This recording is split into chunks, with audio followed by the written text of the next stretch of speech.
स्वागत है आपका हमारी शरद पूर्णिमा सीरीज में, जहां हम जानेंगे इस रात के रहस्य, इसके पीछे की कथाएं और वो आध्यात्मिक शक्ति जो इसे बनाती है साल की सबसे पावन रात्रि।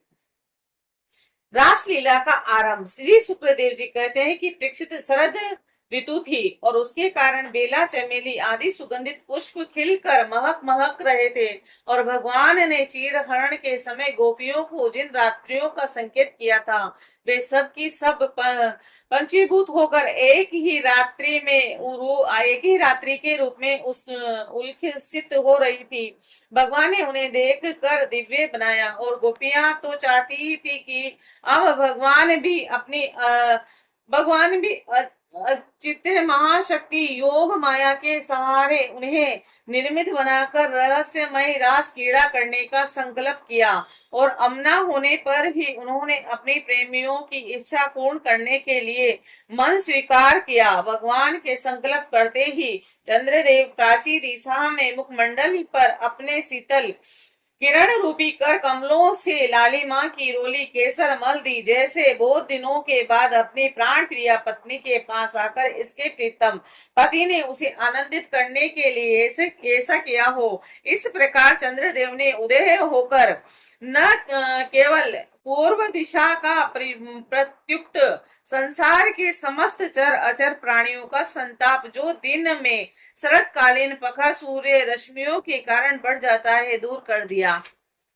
उस दिन चंद्रदेव का मंडल अखंड था, पूर्णिमा की रात्रि थी और वह नूतन केसर के समान लाल लाल हो रहे थे और कुछ संकोच मिश्रित अभिलाषा से युक्त जान पड़ते थे। उनका मुखमंडल लक्ष्मी जी के समान मालूम हो रहा था और उनकी कोमल किरणों से सारा वन अनुराग में रंग गया था और वन के कोने कोने में उन्होंने अपनी चांदनी द्वारा अमृत का समुद्र उड़ेल दिया था और भगवान श्री कृष्ण ने अपने दिव्य उज्जवल रस के उद्दीपन की पूरी सामग्री उन्हें और उस वन को देकर और अपनी बांसुरी पर ब्रज सुंदरियों के मन को हरण करने वाली काम बीज क्री का स्पष्ट एवं मधुर तान छेड़ी और भगवान का वह वशी वादन भगवान के प्रेम को, उनके मिलन की लालसा को अत्यंत उकसाने वाला और बढ़ाने वाला था।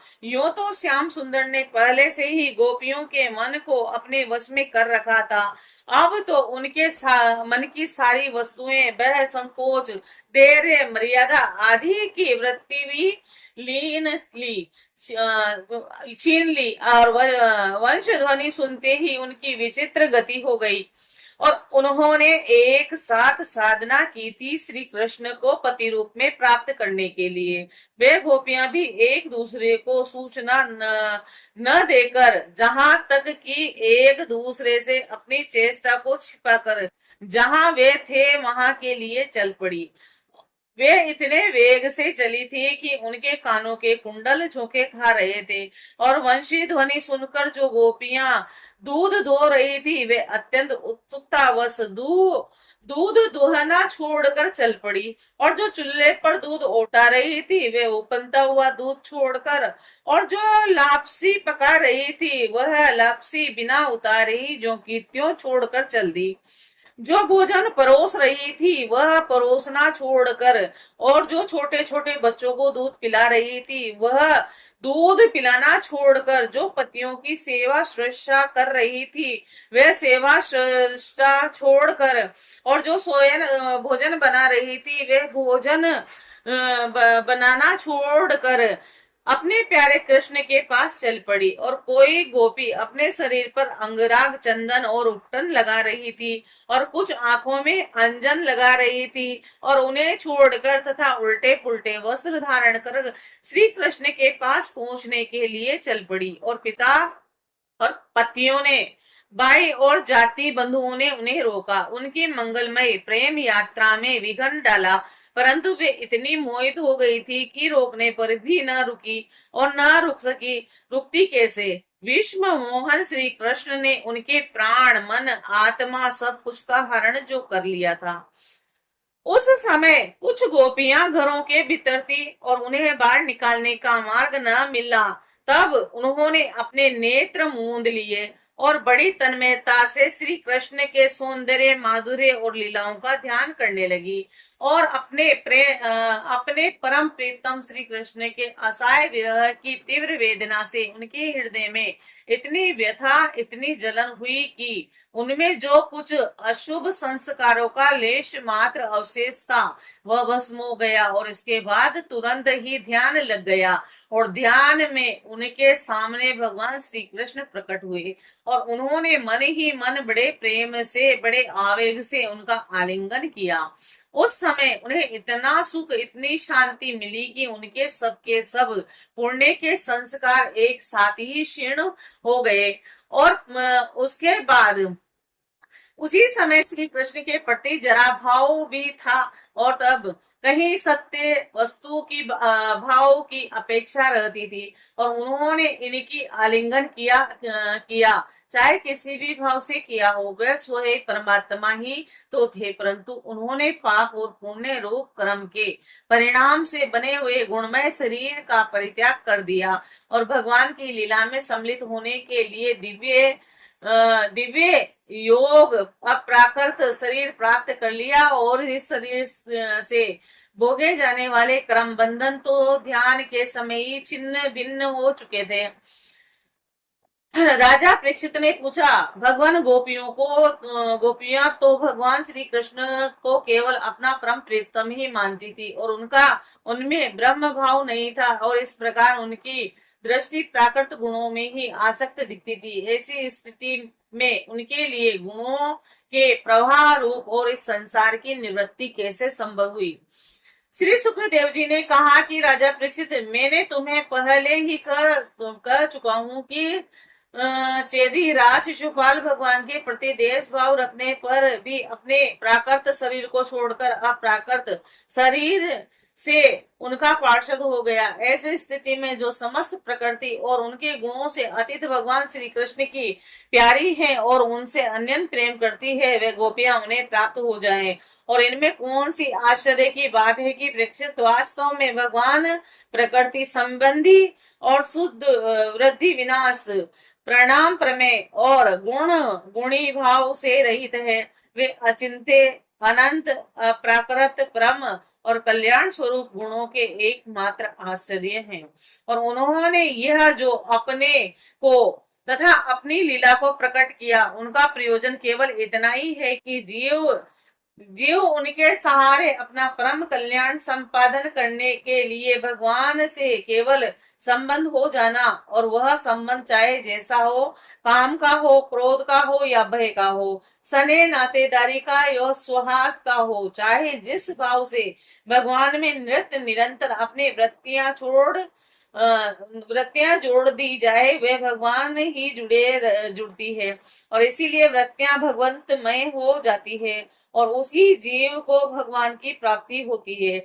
जैसे परम भागवत भगवान का रहस्य जानने वाले भक्तों को श्री कृष्ण के संबंध में ऐसा संदेह नहीं करना चाहिए। योगेश्वरों के भी ईश्वर अजन्मा भगवान के लिए भी यह कोई आश्चर्य की बात नहीं और उनके संकल्प मात्र से, गौओं के इशारों से सारे जगत का परम कल्याण हो सकता है। और जब भगवान श्री कृष्ण ने देखा कि ब्रज की अनुपम विभूतियां, गोपियां मेरे बिल्कुल पास आ गई, तब उन्होंने अपनी विनोद भरी वाक चातुर्य से उन्हें मोहित करते हुए कहा, क्यों न हो भूत भविष्य और वर्तमान के जितने वक्ता हैं, उनमें वे ही तो श्रेष्ठ हैं। भगवान ने गोपियों से कहा कि माँ भाग्यवती गोपियों, तुम्हारा स्वागत है। बतलाओ, तुम्हें प्रसन्न करने के लिए कौन सा काम करूं? ब्रज में तो सब कुशल मंगल है ना? कहो, इस समय यहाँ आने की क्या आवश्यकता पड़ गई? सुंदर गोपियां, रात का समय है और वह स्वयं ही बड़ा भयानक होता है और इसमें बड़े बड़े भयावने जीव इधर उधर घूमते रहते हैं। अतः तुम सब तुरंत ब्रज में लौट जाओ। रात के समय घोर जंगल में स्त्रियों को रुकना नहीं चाहिए और तुम्हें न देखकर तुम्हारे माँ बाप, पति, पुत्र और भाई बंधु ढूंढ रहे होंगे और उन्हें भय में न डालो। और तुम लोगों ने रंग बिरंगे पुष्पों से लदे हुए वन की शोभा को देखा। पूर्ण चंद्रमा की कोमल रश्मियों से यह रंगा हुआ है मानो उन्होंने अपने हाथों चित्रकारी की हो और यमुना जी के जल का स्पर्श करके बहाने वाले शीतल समीर की मंद मंद गति से हिलते हुए वृक्षों के पत्ते तो इस वन की शोभा को और भी बढ़ा रहे हैं। परंतु अब तो तुम लोगों ने यह सब कुछ देख लिया है, अब देर मत करो, शीघ्र ब्रज में लौट जाओ। तुम लोग कुलीन स्त्रियां हो और स्वयं भी सती हो जाओ। अपने पतियों की सतियों की सेवा शुश्रूषा करो और देखो तुम्हारे घर के नन्हे नन्हे बच्चे और गवों के बछड़े रो रहा रहे हैं, उन्हें दूध पिलाओ, गमें दुहो। अथवा मेरे प्रेम से परम वश होकर तुम लोग यहाँ आई हो तो इसमें कोई अनुचित बात नहीं हुई। यह तो तुम्हारे योग्य ही है, क्योंकि जगत के पशु पक्षी तक मुझसे प्रेम करते हैं और मुझे देखकर प्रसन्न होते हैं। हे कल्याणी गोपियों, स्त्रियों का परम धर्म यही है कि वे पति और उनके भाई बंधुओं की निष्कपट भाव से सेवा करें और सनातन का पालन पोषण करें। और जिन स्त्रियों को उत्तम लोक प्राप्त करने की अभिलाषा हो वे पातकी को छोड़कर और स्त्रियों और किसी भी प्रकार के पति का परित्याग न करे। और भले ही वह बुरे स्वभाव वाला, भाग्यहीन, वृद्ध, मूर्ख, रोगी, निर्धन ही क्यों न हो। और कुलीन स्त्रियों के लिए जार पुरुष की सेवा सब तरह से निंदनीय ही है। इससे उनका परलोक बिगड़ता है, स्वर्ग नहीं मिलता और इस लोक में अपयश होता है और कुकर्म स्वयं तो अत्यंत तुच्छ क्षणिक है ही, इसमें प्रत्यक्ष वर्तमान में भी कष्ट ही कष्ट है। मोक्ष आदि की तो बात ही कौन करे, यह साक्षात परम भय नरक का आदि का हेतु है। गोपियों, मेरी लीला और गुणों से, श्रवण से, रूप के दर्शन से और उन सबके कीर्तन और ध्यान से मेरे प्रति जैसे अन्य प्रेम की प्राप्ति होती है वैसे प्रेम की प्राप्ति पास रहने से नहीं होती। इसलिए तुम लोग अभी अपने अपने घर लौट जाओ। श्री सुखदेव जी कहते हैं कि भगवान श्री कृष्ण यह अप्रिय भाषण सुनकर गोपियां उदास और खिन्न हो गई और उनकी आशा टूट गई। वह चिंता के अथाह एवं अपार समुद्र में डूबने उतरने लगी और उनके बिंबा फल पके हुए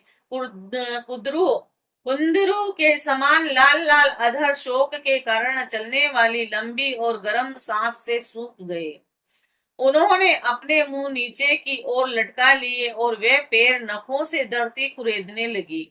नेत्रों से दुख के आंसू बह बहकर काजल के साथ वक्ष स्थल पर पहुंचने और वहां लगी हुई केसर को धोने लगे और उनका हृदय दुख से इतना भर गया कि वह कुछ बोल न सकी और चुपचाप खड़ी रही। गोपियों ने अपने प्यारे श्याम सुंदर के लिए सारी कामनाएं, सारे भोग छोड़ दिए थे। श्री कृष्ण में उनका अन्यन अनुराग प्रेम था और जब उन्होंने अपने प्रीतम श्री कृष्ण की यह निष्ठुरता से भरी बात सुनी तो बड़ी ही अप्रिय सी मालूम हो रही थी। तब उन्हें बड़ा दुख हुआ, आंखें रोते रोते लाल हो गई, आंसुओं के मारे रुध गई। उन्हें धीरज धारण करके अपनी आंखों के आंसू पोंछे और फिर प्रणय कोप के कारण वे गदगद वाणी से कहने लगी। तब गोपियां बोली, प्यारे कृष्ण, तुम घट घट के व्यापी हो, तुम्हारे हृदय की बात जानते हैं हो और तुम्हें इस प्रकार निष्ठुरता भरे वचन नहीं कहने चाहिए और हम सब कुछ छोड़कर केवल तुम्हारे चरणों में ही प्रेम करती है और इनमें संदेह नहीं कि तुम स्वतंत्र और हठीले हो, तुम पर हमारा कोई वश नहीं है। फिर भी तुम अपनी ओर से जैसे आदि पुरुष भगवान नारायण कृपा करके अपने मुमुक्ष भक्तों से प्रेम करते हैं, वैसे ही हमें स्वीकार कर लो, हमारा त्याग मत करो। प्यारे श्याम सुंदर, तुम सब धर्मों का रहस्य जानते हो और तुम्हारा कहना है कि अपने पति पुत्र और भाई बंधुओं की सेवा करना ही स्त्रियों का स्वधर्म है। अक्षर तो ठीक ही है, परंतु इस उपदेश के अनुसार हमें तुम्हारी सेवा करनी चाहिए, क्योंकि तुम ही सब उपदेशों के पद चरम लक्ष्य हो, साक्षात भगवान हो, और तुम ही समस्त जीवधारियों के सुहद आत्मा हो और परम प्रीतम हो, और आत्म ज्ञान में निपुण महापुरुष तुमसे ही प्रेम करते हैं, क्योंकि तुम नृत्य प्रिय एवं अपनी ही आत्मा हो। अनृत्य एवं दुखद पति पुत्र आदि का क्या प्रयोजन है। परमेश्वर, इसीलिए हम पर प्रसन्न हो जाओ और कृपा करो। कमल नयन, चिरकाल से तुम्हारे प्रति पाली पोसी आशा अभिलाषा की लहराती लता का छेदन मत करो। मनमोहन, अब तक हमारा चित्त घर के काम धंधों में लगा था और इसी से हमारे हाथ भी उनमें रमे हुए थे, परंतु तुमने हमारे देखते देखते हमारा वह चित्त लूट लिया और जिनमें तुम्हें कोई कठिनाई भी नहीं उठानी पड़ी। तुम तो सुख स्वरूप हो ना, परंतु अब तो हमारी गति मति निराली हो गई है और हमारे यह पैर तुम्हारे चरण कमलों को छोड़कर एक पग भी हटने के लिए तैयार नहीं है, नहीं हट रहे। फिर हम ब्रज में कैसे जाएं, और यदि वहां जाएं भी तो क्या करें। प्राण बल्लभ, हमारे प्यारे सखा, हमारे प्यारे कृष्ण, तुम्हारी मंद मंद मधुर मुस्कान, प्रेम भरी चितवन और मनोहर संगीत ने हमारे हृदय में तुम्हारे प्रेम और मिलन की आग धधका दी है, और उसे तुम अपने अधरों की रस धारा से बुझा दो। नहीं तो प्रीतम, हम सच कहती हैं, तुम्हारे विरह व्यथा की आग से हम अपने अपने शरीर को जला देंगी और ध्यान के द्वारा तुम्हारे चरण कमलों को प्राप्त कर लेंगी। और प्यारे कमल नयन, हमारे प्यारे कृष्ण, हे गोपाल, तुम वनवासियों के प्यारे हो और वे भी तुमसे बहुत प्रेम करते हैं, और इससे प्राय तुम उन्हीं के पास रहते हो। यहाँ तक कि तुम्हारे मन चरण कमलों की सेवा का अवसर स्वयं लक्ष्मी जी को भी कभी कभी ही मिलता है, और उन्हीं के चरणों का स्पर्श हमें प्राप्त हुआ, और जिस दिन वह सौभाग्य हमें मिला और तुमने हमें स्वीकार करके आनंदित किया, उसी दिन से हम और किसी के सामने एक क्षण के लिए भी नहीं ठहरती हैं और ठहरने में असमर्थ हो गई हैं। पति पुत्र आदि की सेवा तो दूर रही, हमारे स्वामी जिन लक्ष्मी जी का कृपा कटाक्ष प्राप्त करने के लिए बड़े बड़े देवता तपस्या करते हैं, वही लक्ष्मी तुम्हारे वक्ष स्थल में बिना किसी की प्रतिद्वंदिता के स्थान प्राप्त कर लेने पर भी अपनी सोत तुलसी के साथ तुम्हारे चरणों की रज पाने की अभिलाषा किया करती है। हे प्रीतम, अब तक के सभी भक्तों ने उस चरण रज का सेवन किया है और उन्हीं के समान हम भी तुम्हारी उसी चरण रज की शरण में आई हैं। हे प्रभु भगवान, अब तक जिसने भी तुम्हारे चरणों की शरण लिए उसके सारे कष्ट तुमने मिटा दिए हैं। हे प्रभु, अब तुम हम पर कृपा करो, हमें अपने प्रसाद का भाजन बनाओ और हम तुम्हारी सेवा करने की आशा अभिलाषा से घर गांव कुटुंब सब कुछ छोड़कर तुम्हारे युगल चरणों की शरण में आई हैं। हे प्रीतम, वहां तो हमारी आराधना के लिए आकाश ही नहीं है, पुरुष भूषण पुरुषोत्तम तुम्हारी मधुर मुस्कान और चारों चितवन से हमारे हृदय के प्रेम की मिलन की आकांक्षा की आग धधका दी है, हमारे रोम रोम उससे जल रहा है। तुम हमें अपनी दासी के रूप में स्वीकार कर लो और हमें अपनी सेवा का अवसर दो। प्रीतम, तुम्हारा सुंदर मुखमंडल जिस पर घुंघराली अलकें झलक रही हैं, तुम्हारे ये कमनीय कपोल जिन पर सुंदर सुंदर कुंडल अपना अनंत सौंदर्य बिखेर रहे हैं, तुम्हारी यह मधुर अधर जिनकी सुधा साधकों को भी लजाने वाली है, और तुम्हारी यह नयन मनोहारी चितवन जो मंद मंद मुस्कान से उल्लसित हो रही है, और तुम्हारी ये दोनों भुजाएं जो शरणागतों को अभयदान देने में अत्यंत उद्धार है, और तुम्हारे यह वक्ष स्थल जो लक्ष्मी जी का सौंदर्य की एकमात्र देवी का नृत्य क्रीड़ा स्थल है, देखकर हम सब तुम्हारी दासी हो गई हैं। प्यारे श्याम सुंदर, तुम लोगों में भी और ऐसी कौन सी स्त्री है जो मधुर मधुर पद और आरोह अवरोह क्रम से विविध प्रकार की मूर्छाओं से युक्त तुम्हारी वंशी की तान सुनकर तथा जिस त्रिलोक सुंदर मोहिनी मूर्ति को अपने एक बूंद सौंदर्य से त्रिलोकी को सौंदर्य का दान करती है, वह जिसे देखकर गो पक्षी वृक्ष और हिरण भी रोमांचित पुलकित हो जाते हैं, अपने नेत्रों से निहार कर आर्य मर्यादाओं से विचलित न हो जाए, कुल कान और लोक लज्जा को त्याग कर तुम में अनुरुक्त न हो जाएं। और हमसे यह बात छिपी नहीं है कि जैसे भगवान नारायण देवताओं की रक्षा करते हैं, वैसे ही तुम ब्रजमंडल का भय और दुख मिटाने के लिए ही प्रकट हुए हो। और यह भी स्पष्ट है कि दीन दुखियों पर तुम्हारा बड़ा प्रेम है और बड़ी कृपा है। और प्रियतम भगवान श्री कृष्ण, हम भी बड़ी दुखनीय हैं और तुम्हारे मिलने की आकांक्षा की आग से हमारा वक्ष स्थल जल रहा है। हे मधुसूदन, तुम अपनी इन दासियों के वक्ष स्थल और सिर पर अपने कोमल कर कमल रख कर इन्हें अपना लो, हमें जीवन दो। राजा शुक्रदेव जी कहते हैं कि परीक्षित, भगवान श्री कृष्ण सनकादिक गोपियों और शिवादि योगेश्वरों के भी ईश्वर हैं। और जब उन्होंने गोपियों की व्यथा और व्याकुलता से भरी वाणी सुनी, तब उनका हृदय दया से भर गया।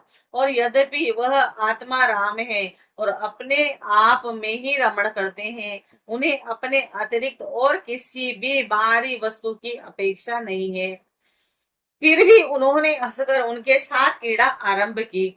भगवान श्री कृष्ण ने अपनी भाव भंगी और चेष्टाएं गोपियों के अनुकूल कर दी, और फिर भी वे अपने स्वरूप में जो के त्यों एक रस स्थित हैं, अचूते हैं।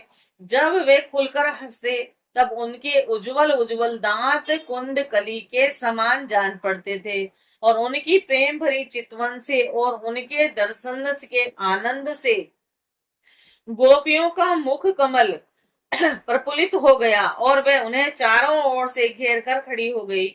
और उस समय श्री कृष्ण की ऐसी शोभा हुई कि मानो अपनी पत्नी तारिकाओं से घिरे हुए चंद्रमा ही हो, और गोपियों के सत सत युद्धों के स्वामी भगवान श्री कृष्ण वैजंती माला पहने वृंदावन को शोभायमान करते हुए विचरण करने लगे। और कभी गोपियां अपने प्रीतम श्री कृष्ण के गुण लीलाओं का गान करती, तो कभी श्री कृष्ण गोपियों के प्रेम और सौंदर्य के गीत गाने लगती। और इसके बाद भगवान श्री कृष्ण ने गोपियों के साथ यमुना जी के पावन पुलिन पर, जो कपूर के समान चमकीली बालू से जगमगा रहा है, पदार्पण किया। और वह यमुना जी की तरल तरंगों से स्पर्श से शीतल और कुमुदनी की सहज सुगंध को से सुवासित वायु के द्वारा सेवित हो रहा था। और उस आनंद प्रद पुलीन पर भगवान ने गोपियों के साथ क्रीड़ा की, और हाथ फैलाना, आलिंगन करना, गोपियों के साथ गोपियों के हाथ दबाना, उनकी चोटी, जांग, नीवी और स्तन आदि का स्पर्श करना, विनोद करना, नक्षत्र करना, विनोद पूर्ण चितवन से देखना और मुस्कुराना, इन गोपियों के द्वारा गोपियों के दिव्य कमर को परमोज्वल प्रेम भाव को उत्तेजित करते हुए भगवान श्री कृष्ण उन्हें क्रीड़ा द्वारा आनंदित करने लगे। और उद्धार शिरोमणि स्वर व्यापक भगवान श्री कृष्ण ने जब इस प्रकार गोपियों का सम्मान किया, तब गोपियों के मन में ऐसा भाव आया कि समस्त स्त्रियां हम ही सर्वश्रेष्ठ हैं और हमारे समान और कोई नहीं है। और वह कुछ मानवती हो गई। और जब भगवान ने देखा कि इन्हें तो अपने सुहाग का कुछ गर्व हो आया और वह मान भी करने लगी है, तब वह उनका गर्व शांत करने के लिए तथा उनका मान दूर करने के प्रयत्न के लिए वहीं उनके बीच में ही अंतर ध्यान हो गए। और फिर श्री कृष्ण के विरह में गोपियों की ऐसी दशा हुई कि भगवान सहसा अंतर्ध्यान हो गए। उन्हें देखकर ब्रज युवतियों की वैसी ही दशा हो गई जैसे युद्धपति गजराज के बिना हथनियों की होती है, और उनका हृदय विरह की ज्वाला से जलने लगा। और भगवान श्री कृष्ण की मनोमत गजराज की सी चाल, प्रेम भरी मुस्कान और विलास भरे चितवन, मनोरम प्रेम लाप, भिन्न भिन्न प्रकार की लीला तथा श्रृंगार रस की भाव भगनियों ने उनके चित्त को चुरा लिया था। वे प्रेम की मतवाली गोपियां श्री कृष्णमय हो गई और फिर श्री कृष्ण की विभिन्न चेष्टाओं का अनुकरण करने लगी और अपने प्रीतम श्री कृष्ण की चाल डाल, हास विलास और चितवन बोलन आदि में कृष्ण की प्यारी गोपियां उनके समानी बन गई और उनके शरीर में भी वही गतिमती, यही भावभंगी उतर आई और वे अपने को सर्वथा भूलकर श्री कृष्ण स्वरूप हो गई और उन्हीं की लीला विलास का अनुसरण करने लगी। मैं श्री कृष्ण हूँ और इस प्रकार कहने लगी। वे सब परस्पर मिलकर ऊंचे स्वर में उन्हीं के गुणों का गान करने लगी और मतवाली होकर एक वन से दूसरे वन में, एक झाड़ी से दूसरी झाड़ी में जाकर कृष्ण को ढूंढने लगी। और भगवान श्री कृष्ण कहीं दूर तोड़े ही गए थे, वे तो समस्त जड़ चेतन पदार्थों में तथा उनके बाहर भी आकाश में समान एक रस स्थित हैं और वे ही थे, उन्हीं में थे, परंतु उन्हें न देख कर गोपियां वनस्पतियों से, पेड़ पौधों से उनका पता पूछने लगी। गोपियों ने पहले बड़े बड़े वृक्षों से जाकर पूछा, हे पीपल, पाकर और बरगद नंद नंदन श्याम सुंदर, अपनी प्रेम भरी मुस्कान और चितवन से हमारा मन चुरा कर चले गए। क्या तुम लोगों ने उन्हें देखा है?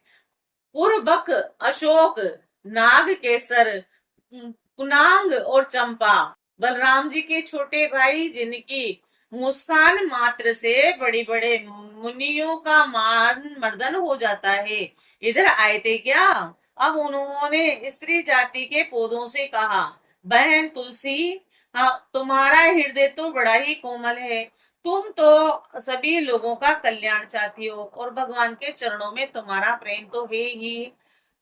वे भी तुमसे बहुत प्यार करते हैं, तभी तो गोरों के मंडराते रहने पर भी वे तुम्हारी माला नहीं उतारते, सर्वदा पहने रहते हैं। क्या तुमने अपने परम प्रियतम श्याम सुंदर को देखा है? प्यारी मालती, मलिके जाति की और जूही, तुम लोगों ने कदाचित हमारे प्यारे माधव को देखा होगा। क्या वे अपने कोमल करों से स्पर्श करके तुम्हें आनंदित करते हुए इधर से गए हैं क्या? रसाल, प्रियान, कटहल और पीतशाल, कचनार, जामुन, आक, बेल, मोल, सिरी, आम, कदम्ब और नीम तथा अन्य यमुना के तट पर विराजमान सूखी तुवरों और तुम्हारा जन्म जीवन केवल परोपकार के लिए ही है। श्री कृष्ण के बिना हमारा जीवन सूना हो रहा है, हम बेहोश हो रहे हैं, तुम हमें उन्हें पाने का मार्ग बता दो। और भगवान की प्रेसी पृथ्वी देवी, तुमने ऐसी कौन सी तपस्या की है कि श्री कृष्ण के चरण कमलों का स्पर्श प्राप्त करके तुम आनंद से भर रही हो और तृणलता आदि के रूप में अपना रोमांच प्रकट कर रही हो? तुम्हारा ये उल्लास विल्लास श्री कृष्ण के चरण स्पर्श के कारण अथवा वामन अवतार में विश्व रूप धारण करके उन्होंने तुम्हें जो नापा था उसके कारण है? कहीं उनसे भी पहले वराह भगवान के अंग संग के कारण तो तुम्हारी यह दशा नहीं हो रही है? अरे सखी, हरनियों हमारे श्याम सुंदर के अंग संग से सुषमना सौंदर्य की धारा बहती रहती है, और वे कहीं अपनी प्राण प्रिया के साथ तुम्हारे नैनों को परम आनंद का दान करते हुए इधर से तो नहीं गए हैं ना। देखो तो यहाँ कुलपति श्री कृष्ण की कुंडली की माला की मनोहर गंध आ रही है, जो उनकी परम प्रेयसी के अंग संग से लगे हुए कुछ कुमंडल से अनुचित रहती है। तवरो उनकी माला की तुलसी में ऐसी सुगंध है कि उनकी गंध के लोभी मतवाले और प्रत्येक क्षण उस पर मंडराते रहते हैं। और उनके एक हाथ में लीला कमल होगा और दूसरे हाथ में प्रेयसी के कंधे पर रखे होंगे, और हमारे प्यारे श्याम सुंदर इधर से विचरते हुए अवश्य गए होंगे। जान पड़ता है कि तुम लोग उन्हें प्रणाम करने के लिए ही झुके हो, परंतु उन्होंने अपने प्रेम भरी चितवन से भी तुम्हारी वंदना का अभिनंदन किया है या नहीं। अरे सखी, इन लताओं से पूछो, यह अपने पति वृक्षों को मुझ पास में बांधकर आलिंगन किए हुए है, और इससे क्या हुआ? इसके शरीर जो पुलक हैं, रोमांस है, वह तो भगवान के नखों के स्पर्श से ही है। ओ, इनका कैसा सौभाग्य है। परीक्षित जी कहते हैं कि इस प्रकार मतवाली गोपियां प्रलाप करती हुई भगवान श्री कृष्ण को ढूंढते ढूंढते कातुर हो रही थी। अब और भी गाढ़ा आवेश हो जाने के कारण वह भगवानमय होकर भगवान की विभिन्न लीलाओं का अनुकरण करने लगी। एक पूतना बन गई तो दूसरी कृष्ण बनकर उनका स्तन पीने लगी, और कोई छकड़ा बन गई तो किसी ने बाल कृष्ण बनकर रोते हुए उसे पैर की ठोकर मारकर उलट दिया, और कोई सखी बाल कृष्ण बनकर बैठ गई तो कोई तृणाव्रत दैत्य का रूप धारण कर कर उसे हर ले गई, और कोई सखी पांव घसीट घसीट कर घुटने के बल बकैया लेने लगी, और उस समय उसके पायजेब रुंझुन रुंझुन बोलने लगे। एक बनी कृष्ण तो दूसरी बनी बलराम, और बहुत सी गोपियां ग्वाल बाल के रूप में हो गई, और एक गोपी बन गई वृत्तासुर तो दूसरी बनी बकासुर, और तब तो गोपियों ने अलग अलग श्री कृष्ण बनकर वृत्तासुर और बकासुर बनी हुई गोपियों को मारने की लीला की। जैसे श्री कृष्ण वन में रहते हैं, वैसे ही एक गोपी बांसुरी बजाकर दूर गए हुए पशुओं को बुलाने का खेल खेलने लगी। तब दूसरी गोपियां वाह वाह करके उसकी प्रशंसा करने लगी। एक गोपी अपने को श्री कृष्ण समझकर दूसरी सखी के गले में बाण डालकर चलती और गोपियों से कहने लगती कि मित्रों, मैं श्री कृष्ण हूँ, तुम लोग मेरी यह मनोहर चाल देखो। एक गोपी श्री कृष्ण बनकर कहती, अरे ब्रजवासियों, तुम आंधी पानी से मत डरो, मैंने उससे बचने का उपाय निकाल लिया। ऐसा कहकर गोवर्धन धारण करने का अनुग्रहण करती हुई वह अपनी ओढ़नी उठाकर ऊपर तान लेती, और एक गोपी बनी कालिया नाग तो दूसरी कृष्ण बनकर उसके सिर पर पैर रखकर चढ़ी, और चढ़ी बोलने लगी, अरे दुष्ट सांप, तू यहाँ से चला जा, मैं दुष्टों का दमन करने के लिए ही उत्पन्न हुआ हूँ। और इतने में ही गोपी बोली, अरे ग्वालों, देखो वन में बड़ी भयंकर आग लगी है, और तुम लोग जल्दी से जल्दी अपनी आंखें मूंद लो, मैं अनायास ही तुम लोगों की रक्षा कर लूंगा। और एक गोपी यशोदा बनी और दूसरी बनी कृष्ण। यशोदा ने फूलों की माला से कृष्ण को उखल में बांध दिया, और वह कृष्ण बनी हुई सुंदर गोपी हाथों से मुंह ढककर भय की नकल करने लगी। और इस प्रकार लीला करते करते गोपियां वृंदावन के वृक्ष और लता आदि से फिर कृष्ण का पता पूछने लगी, और उसी समय उन्होंने एक स्थान पर भगवान के चरण चिन्ह देखे, और वे आपस में कहने लगी कि ये अवश्य ही चरण चिन्ह उद्धार शिरोमणि नंद नंदन श्याम सुंदर के ही हैं, क्योंकि इनमें ध्वजा कमल ब्रज अंकुश और जो आदि के चिन्ह स्पष्ट ही दिख रहे हैं, और उन चरण चिन्हों के द्वारा ब्रज बल्लभ भगवान को ढूंढती हुई गोपियां आगे बढ़ी। तब उन्हें कृष्ण के साथ किसी ब्रज युवती के भी चरण चिन्ह दिख पड़े। उन्हें देखकर वे व्याकुल हो गई और आपस में कहने लगी, जैसे हथनी अपने प्रीतम गजराज के साथ गई हो, वैसे ही नंद नंदन श्याम सुंदर के साथ उनके कंधे पर हाथ रखकर चलने वाली किस बड़भागनी के चरण चिन्ह है। अवश्य ही सर्वशक्तिमान भगवान श्री कृष्ण की ये आराधिका होगी और इसीलिए इस पर प्रसन्न होकर हमारे प्राण प्यारे श्याम सुंदर ने हमें छोड़ दिया और इसे एकांत में ले गई। प्यारी सखियों, भगवान श्री कृष्ण अपने चरण कमलों से जिस रज का स्पर्श करते हैं वह धन्य हो गई। ओहो भाग्य, क्योंकि ब्रह्मा शंकर और लक्ष्मी आदि भी अपने अशुभ नष्ट करने के लिए उस रज को अपने सिर पर धारण करते हैं।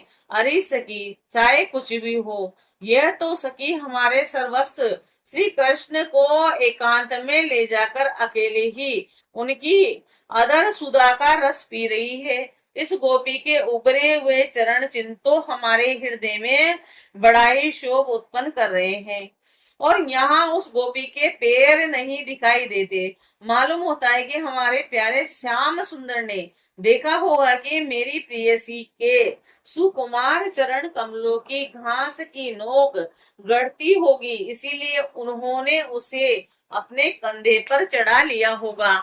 हे सखियों, देखो देखो, प्यारे कृष्ण के चरण चिन्ह अधिक गहरे बालों में धसे हुए हैं। इनसे सूचित होता है कि वे किसी भारी वस्तु को उठाकर चले हैं और उसी के बोझ से उनके पैर जमीन में धस गए हो। न हो यहाँ उस कामनी ने अपनी प्रीतमा को अवश्य कंधे पर चढ़ाया होगा। देखो देखो, यहाँ प्रेम परम प्रेमी ब्रज बल्लभ ने फूल चुनने के लिए अपनी प्रेयसी को नीचे उतार दिया है और यहाँ परम प्रीतम श्री कृष्ण ने अपनी प्रेयसी के लिए फूल चुने हैं और उचक उचक कर फूल तोड़ने के कारण यहाँ उनके पंजे तो धरती में गड़े हुए हैं और एड़ी का पता ही नहीं है। परम प्रेमी कृष्ण ने कामी पुरुष के समान यहाँ अपनी प्रेयसी के केस सवारे हैं। देखो, अपने चुने हुए फूलों को प्रेयसी की चोटी में गुथने के लिए वे यहाँ अवश्य ही बैठे रहे होंगे। और भगवान श्री कृष्ण आत्मा राम है, वे अपने आप में संतुष्ट और पूर्ण हैं और जब वे अखंड हैं, उनमें और कोई दूसरा ही नहीं है, तब उनमें काम की कल्पना कैसे हो सकती है।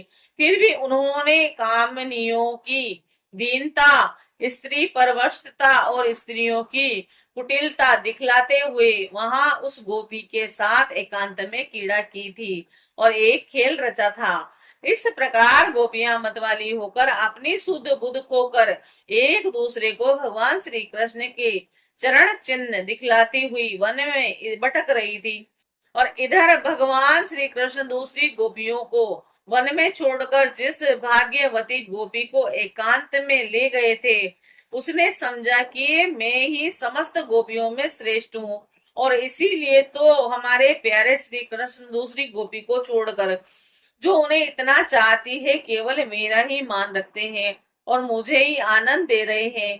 भगवान श्री कृष्ण ब्रह्म और शंकर भी शासक हैं। वह गोपी वन में जाकर अपने प्रेम और सौभाग्य के मद से मतवाली हो गई और उन्हीं श्री कृष्ण से कहने लगी, प्यारे, मुझसे अब तो और नहीं चला जाता, मेरे सुकुमार पांव थक गए हैं। अब तुम जहां चलना चाहो मुझे अपने कंधे पर ले चलो। और अपने प्रियतमा की यह बात सुनकर श्याम सुंदर ने कहा, अच्छा प्यारी, तुम अब मेरे कंधे पर चढ़ लो। यह सुनकर वह गोपी जो ही उनके कंधे पर चढ़ने चली, त्यों ही श्री कृष्ण अंतर्ध्यान हो गए और वह सौभाग्यवती गोपी रोने पछताने लगी। हाँ नाथ, हाय नाथ रमण, हाय परश्रेष्ठ, हाँ महाभुज, तुम कहाँ हो मेरे सखा।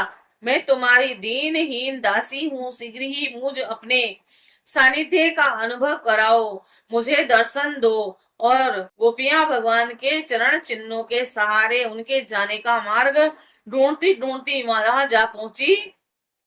थोड़ी दूर से ही उन्होंने देखा कि उनकी सखी अपने प्रीतम के वियोग से दुखी होकर अचेत हो गई।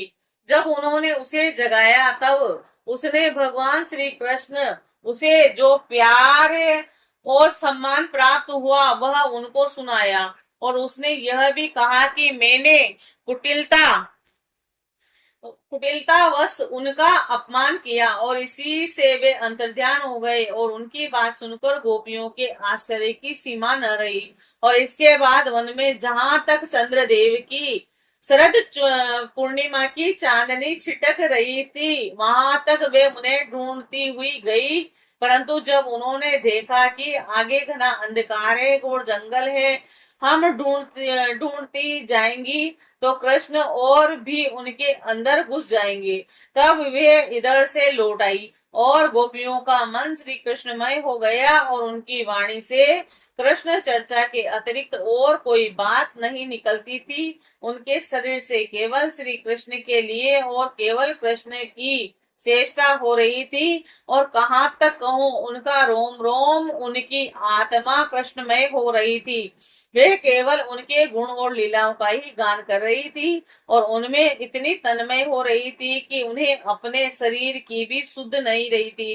फिर घर की याद कौन करता। गोपियों का रोम रोम इस बात की प्रतीक्षा और आकांक्षा कर रहा था कि जल्दी से जल्दी कृष्ण आए।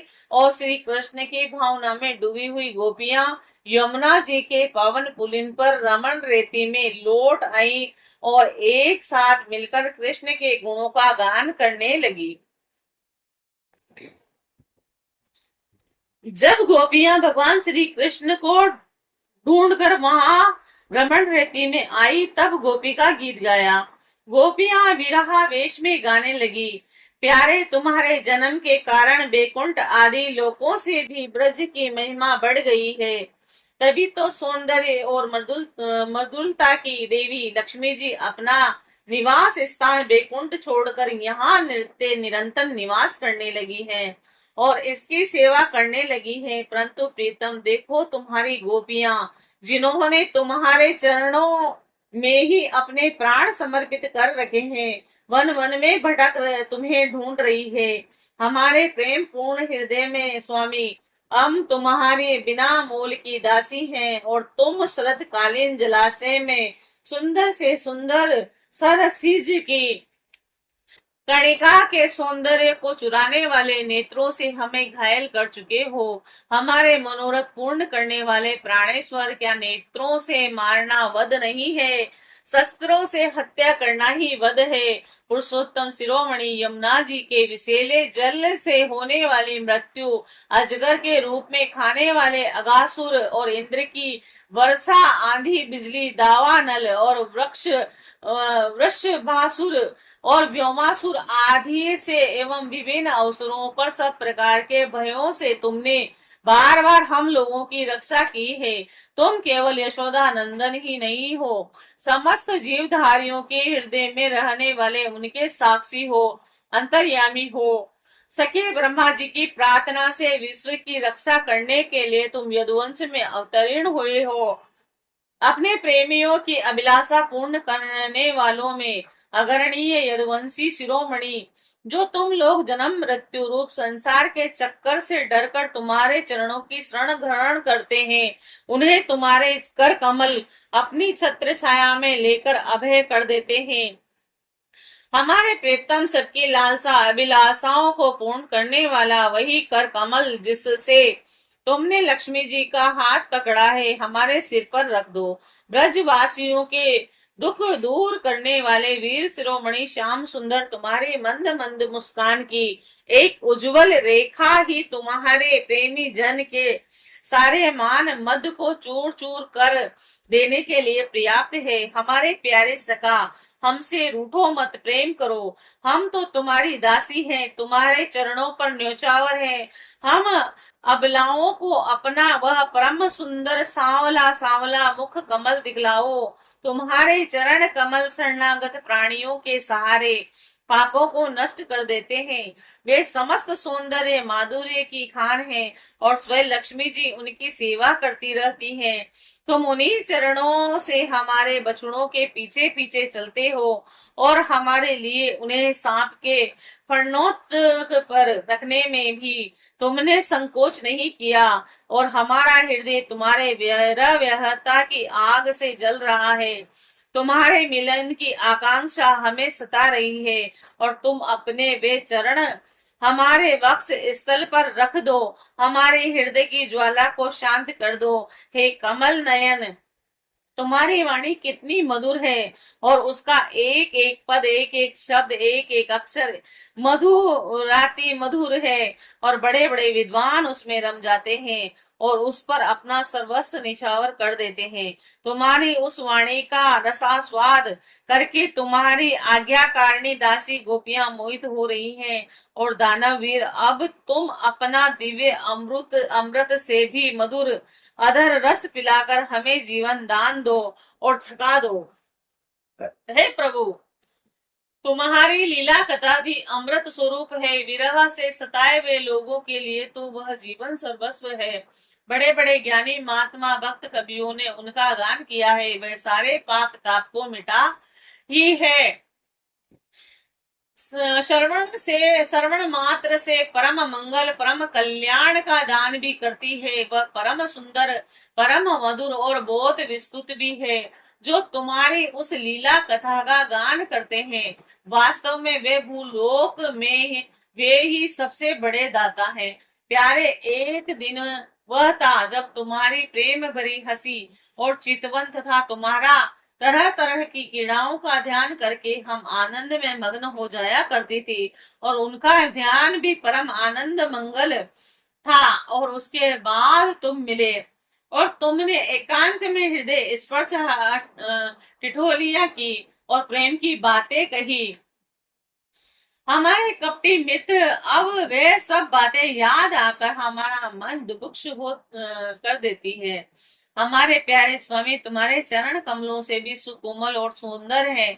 जब तुम गौओं को चराने के लिए ब्रज से निकलते हो, तब ये सोचकर कि तुम्हारे वे युगल चरण कंकड़ तिनके के और कुछ कांटे गड़ जाने से कष्ट पाते होंगे, हमारा मन बेचैन हो जाता था। हमें बड़ा दुख होता था। दिन ढलने पर जब तुम वन से लौटते हो, तब हम देखती कि तुम्हारे मुख कमल पर नीली नीली अलके लटक रही हैं और गवों के खुर से उड़ उड़कर घनी धूल पड़ी हुई है। और हमारे प्रिय प्रियतम, तुम अपना वह सौंदर्य हमें दिखा दिखा कर हमारे मन में मिलने की आकांक्षा प्रेम उत्पन्न करते हो। और प्रिय, एकमात्र तुम्ही हमारे सारे दुखों को मिटाने वाले हो। तुम्हारे चरण कमल शरणागत भक्तों की समस्त अभिलाषाओं को पूर्ण करने वाले हैं। स्वयं लक्ष्मी जी उनकी सेवा करती हैं और पृथ्वी के तो वे भूषण ही हैं और आपत्ति के समय एकमात्र उन्हीं का चिंतन करना उचित है और जिससे सारी आपत्तियां कट जाती है। कुंज विहारी, तुम अपने वे परम कल्याण स्वरूप चरण कमल हमारे वक्ष स्थल पर रखकर हृदय की व्यथा शांत कर दो। वीर शिरोमणि, तुम्हारा अधरामृत मिलन के सुख को आकांक्षा को बढ़ाने वाला है और वह विरह जन्य समस्त शोक संताप को नष्ट कर देता है। और यह गाने वाली बांसुरी भली भांति उसे चूमती रहती है और जिन्होंने एक बार उसे पी लिया, उन लोगों को फिर दूसरे और दूसरों की आसक्तियों का स्मरण भी नहीं होता। और हमारे वीर, अपना वही अधरा अमृत हमें वितरण कर पिलाओ। प्यारे, दिन के समय जब तुम वन में विहार करने के लिए चले जाते हो, तब तुम्हें देखे बिना हमारे लिए एक एक क्षण युग के समान हो जाता है। और जब तुम संध्या के समय लौटते हो, तब तुम्हारी घुंघराली अलकों से युक्त तुम्हारा परम सौंदर्य मुखार बिंद हम देखती हैं। और उस समय पलकों का गिरना हमारे लिए भार हो जाता है, और ऐसा जान पड़ता है कि इन नेत्रों की पलकों को बनाने वाला विधाता मूर्ख है। और प्यारे श्याम सुंदर, हम अपने पति पुत्र भाई बंधु कुल परिवार का त्याग, उनकी इच्छा और आकांक्षाओं का उल्लंघन करके तुम्हारे पास आई हैं। हम तुम्हारी एक एक चाल जानती हैं और संकेत समझती हैं, और तुम्हारे मधुर गाने की गति समझकर उसी से मोहित होकर यहाँ आई हैं। हे कपटी, इस प्रकार रात्रि के समय आई हुई युवतियों को तुम्हारे सिवा और कौन छोड़ सकता है। प्यारे एकांत में तुम मिलन की आकांक्षा प्रेम भावना को जगाने वाली बातें करते थे, टिटोली करके हमें छेड़ते थे। तुम प्रेम भरे चितवन से हमारी ओर देखकर मुस्कुराते थे, और हम देखती थी तुम्हारा वह विशाल वक्ष स्थल जिस पर लक्ष्मी जी नित्य निरंतर निवास करती रहती है। और तब से अब तक निरंतर हमारी लालसा बढ़ती जा रही है, और हमारा मन अधिक अधिक मुक्त होता जा रहा है। और प्यारे, तुम्हारे यह अभिव्यक्त ब्रज वनवासियों के संपूर्ण दुख ताप को नष्ट करने वाली और विश्व का पूर्ण मंगल करने के लिए हमारा हृदय तुम्हारे प्रति लालसा से भर रहा है। कुछ थोड़ी सी ऐसी औषधि दो जो तुम्हारे निज जनों के हृदय रोग को सर्वथा निर्मूल कर दे, और तुम्हारे चरण कमल से भी सुकुमार है, और उन्हें हम अपने कठोर स्तनों पर भी डरते डरते बहुत धीरे धीरे से रखती हैं, और कहीं उन्हें चोट न लग जाए। और उन्हीं चरणों से तुम रात्रि के समय घोर जंगल में छिपे छिपे भटकते रहते हो। क्या कंकड़ पत्थर आदि की चोट लगने से उनमें पीड़ा नहीं होती? हमें तो इनकी संभावना मात्र से ही चक्कर आ रहा है। हम अचेत होती जा रही हैं। श्री कृष्ण श्याम सुंदर प्राणनाथ, हमारा जीवन तुम्हारे लिए और हम तुम्हारे लिए जी रही हैं। हम तुम्हारी हैं।